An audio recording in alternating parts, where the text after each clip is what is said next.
If you're a woman in your 30s or 40s who thinks that they have to give up everything in order to start getting in shape, the wine, the dinners, the spontaneous weekends out, I am here to challenge that belief. Because I've built an entire coaching program around why it doesn't have to be that way. And I've seen it work repeatedly for women that have been told or just don't think that they can do it any other way. They think that they need to wait for those few quiet months of the year to make some amazing progress.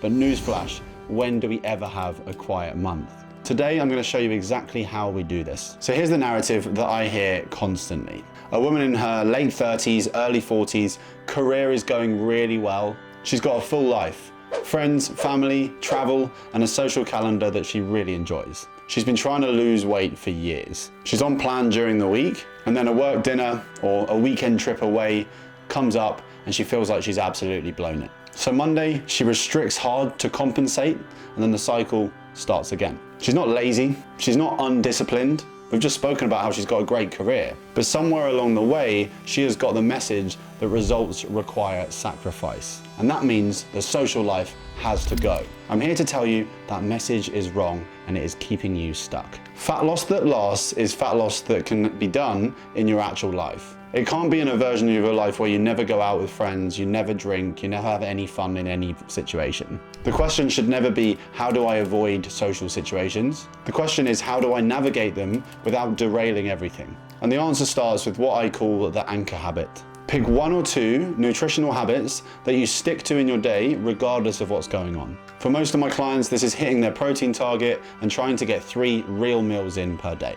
When you do a restaurant dinner, you look at the menu in advance. You pick a protein-forward meal and you enjoy the meal fully. Then you move on. No guilt, no compensation the next day either. What about the situation where you're at a work event with a buffet? You fill your plate half with protein and vegetables first, and then you fill the rest with whatever you fancy. One dinner out will not undo a week's worth of progress. What does undo progress is the spiral that follows after this. The thought process of, I've ruined it now, that turns one meal out into a week of restricting and then binging. I want you to ditch the all or nothing mindset. Progress is not linear and it doesn't require perfection. Let me tell you about a client that I've worked with. She's a senior manager, she travels weekly for work, and she has a very full social life that she wasn't willing to put on hold. When she first came to me, she said, I want to get in the shape of my life, but I also don't want to give up my life. And I said back, great, because that's exactly what we do here. So we built a plan around her life. High protein meals in the week that she could prep easily, a strategy for navigating restaurants and events without panic, and the explicit permission to enjoy herself without guilt.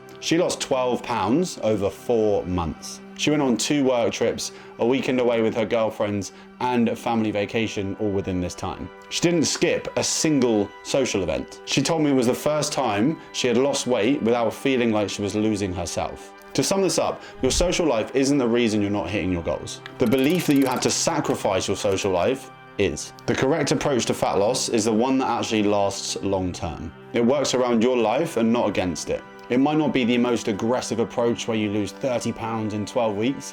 However, a lot of the time people put that weight back on. If you do this the right way and you understand your social situations you're in, you keep that weight off for the long run. It is built on consistency, not restriction. And it's about showing up imperfectly and not waiting for that perfect week. Because let me tell you, that week is never coming. If you're tired of choosing between results and living your life, then let me tell you, you don't need to anymore. Drop the comment life in the comments below with your biggest challenge you face when it comes to your social life and losing weight, and I'll answer any questions you have. Thanks for watching, and I'll see you in the next one.